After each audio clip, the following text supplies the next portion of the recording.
جو امیر صاحب شریف عہدے صاحب نے ایڈریس پیش کیا اس میں اس سرزمین کو انبیاء کی سابقہ انبیاء کی سرزمین اور دیار مقدس کا نام دیا.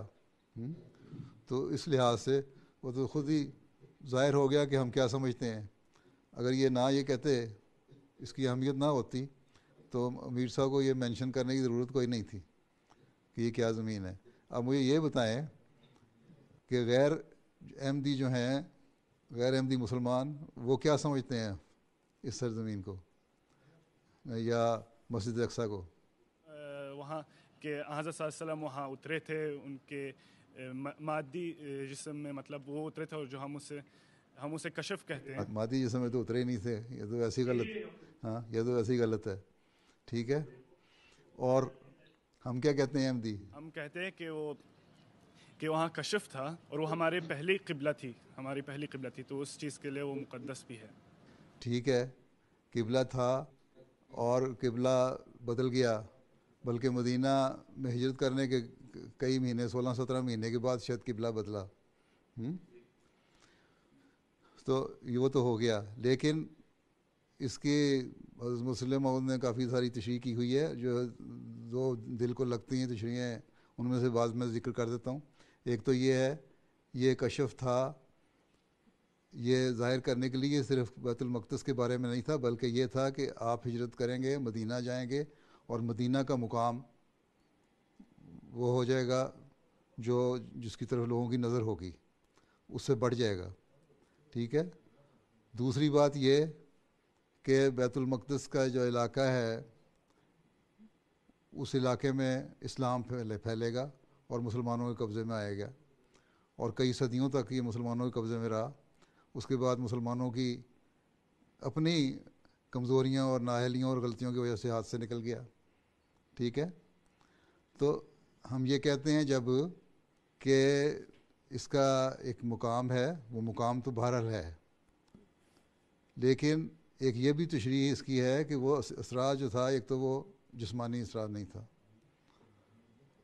وہ روحانی تھا، کشفی تھا، اور ایک رات میں گئے اور واپس آ گئے اور بہت ساری چیزیں دیکھی ہیں، اس کی ایک لمبی تشریح ہے. ٹھیک ہے. لیکن وہ اس کی وجہ سے مدینہ کو مقام مل گیا.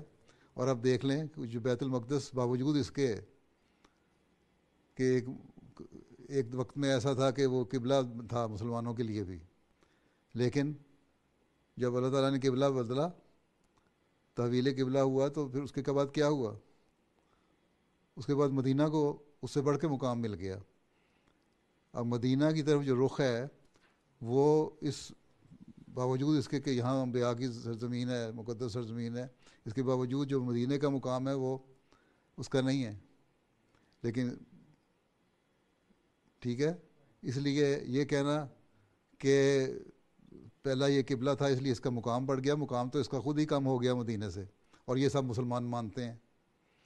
پہلے مکہ ہے، پھر مدینہ ہے، پھر ٹھیک ہے، اس کا بھی ایک مقدس جگہ ہے، اور اس لحاظ سے ہم اس کو تسلیم کرتے ہیں کہ یہ صحیح جگہ ہے. لیکن جہاں تک اسراء کا سوال ہے کہ اس وجہ سے مقدس ہو گیا کہ آن وسلم کا یہاں اسراء ہوا تھا، وہ اس کو ہم نہیں مانتے. وہ تو کشفی نظارہ تھا اور سارا سفر تھا جو ہوا، اور بہت ساری چیزیں بیچ میں ہوئیں. تو ہم یہ مانتے ہیں کہ بیت المقدس کا ایک مقام ہے انبیاء کی ایک مقام ہونے کی حیثیت سے، لیکن اس کو ہم مدینہ سے اوپر تو بہرحال نہیں کہتے. مکہ اور مدینہ کا اپنا ایک مقام ہے. دوسرے یہاں رہنے والے جو ہیں، ان کا فرض ہے کہ جو ان کی جگہ ہے اس کی حفاظت کریں. ٹھیک ہے. تو یہ ساری چیزیں جو ہیں یہ بتاتی ہیں کہ گو اس کا بشک پہلے یہ قبلہ تھا، لیکن جب اللہ تعالیٰ نے کہا کہ قبلے کا رخ بدلو، تو قبلے کا نہ صرف رخ بدلا گیا بلکہ مدینہ کا مقام اس سے اونچا ہو گیا.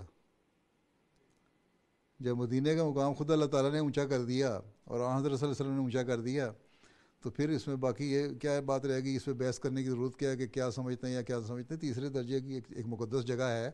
ٹھیک ہے، ہم مانتے ہیں مقدس جگہ ہے، انبیاء کی جگہ ہے، مانتے ہیں انبیاء کی جگہ ہے، اور اس کے اور یہاں مسلمان آباد تھے، اور اللہ تعالیٰ نے پیشگوئیاں بھی کی ہوئی ہیں کہ مسلمان ہوں گے، اور بعد میں پھر اگر یہودی اپنا کردار صحیح طرح ادا نہیں کریں گے تو پھر مسلمانوں کا قبضہ ہوگا، لیکن وہ جنگوں اور توپوں سے نہیں ہوگا، وہ دعاؤں سے ہوگا، اور وہ دعائیں مومنین کی دعائیں ہوں گی۔